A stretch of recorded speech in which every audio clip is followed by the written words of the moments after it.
We have a ton of news about the fourth stimulus check, Social Security benefits, SSI, and SSDI.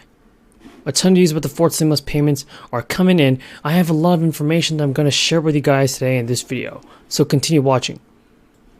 The several lawmakers, everybody in Congress, have discussed new inflation relief checks for the people. So if you reside in states like Minnesota or Massachusetts, well, you may qualify for at least another stimulus check this year. It comes as budgets are being finalized. States are planning to use the budget surpluses for another round of checks.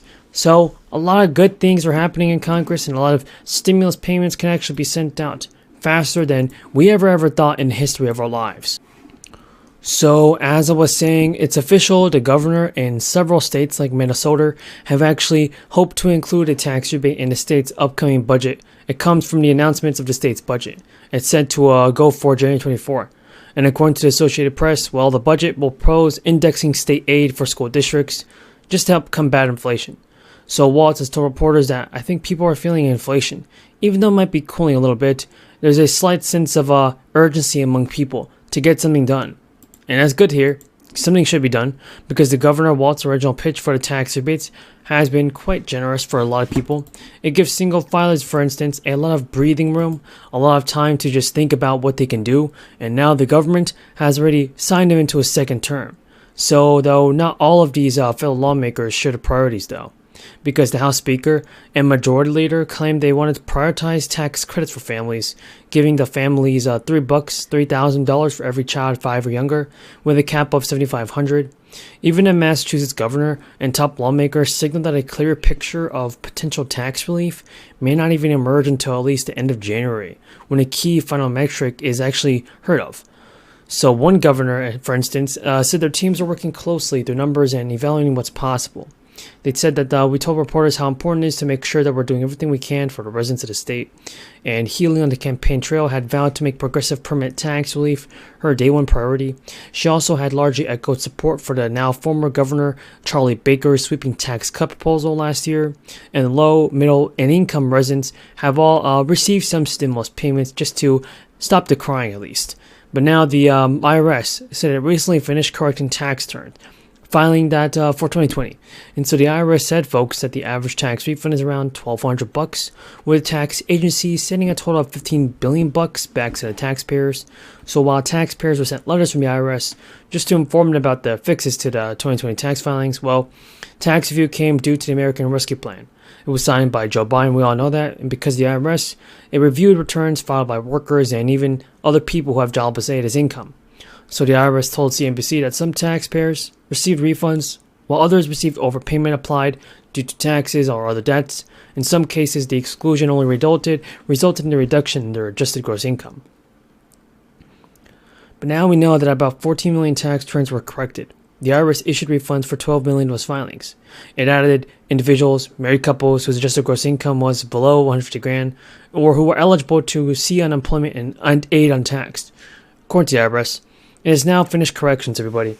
Though it has added taxpayers who are eligible for the exclusion and who haven't gotten a correction from the IRS. Well, they need to be amended very quick, or else you won't get that stimulus cash that people need. Wow, we have a ton of news about the fourth stimulus check, Social Security Benefits, SSI SSI, and I want to go over some very important notes that I have about the fourth stimulus payment and what Joe Biden should do about this fourth stimulus check and what he's going to do now very soon. Hey everyone, today we honor the legacy of Reverend Dr. Martin Luther King Jr. Dr. King was a prophet. He saw the future as it could be, a future of equity, justice, and opportunity for all. Dr. King saw the connection between racial injustice and economic injustice, and he knew that to effectively address either injustice, our nation would have to address both. Together, in the spirit of the fight for freedom and equality, let us stand together to end the epidemic of violence and hate in our communities. Let us advance workers' rights and economic dignity. Let us continue to protect and strengthen our most sacred freedoms, the freedom to organize, the freedom to worship, the freedom to make decisions about one's own body. Now, Chuck Schumer and Manchin are holding meetings on how to move forward with President Biden's Build Back Better bill. Schumer has announced that the bill will be passed very soon. However, there will be some adjustments to the finalized version of the bill. Watch to the end to find out how to receive your fourth stimulus check. Schumer has said that he and other centrist Democrats like Manchin had discussed moving a bill that would unwind parts of the Republican tax law enacted when the former president was in office. The good news is that Schumer has confirmed that the bill could be passed in just a few weeks. The goal is to ease inflation, which is badly hurting economies, and President Biden's approval ratings. Democrats are eyeing a fast-track budget process that would bypass the need for 60 votes in the Senate necessary to overcome a Republican filibuster. Schumer told reporters today, "Look, reconciliation is very, very important, and I met with Manchin this morning. Our meetings were both preliminary and good, and we're going to continue to keep talking." Schumer added to reporters, "If you want to get rid of inflation, the only way to do it is to undo a lot of the former president's tax cuts and raise rates. No Republican is ever going to do that, so the only way to get rid of inflation is through reconciliation." Manchin of West Virginia, who played a key role in stalling the Democrats' sweeping spending bill, cited concerns about its impact on national debt and deficit.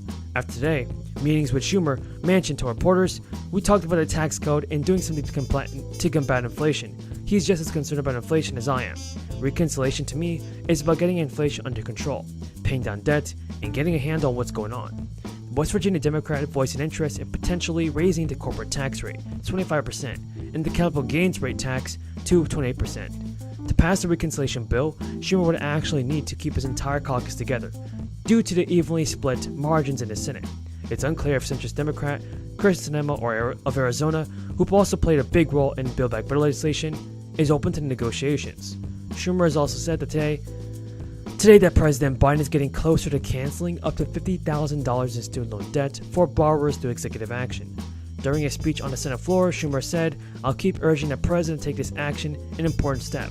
And I say to my colleagues, I think the president is moving in our direction. My talks with him and his staff have been getting very fruitful over the last little while, and I'm hopeful that we will do the right thing together."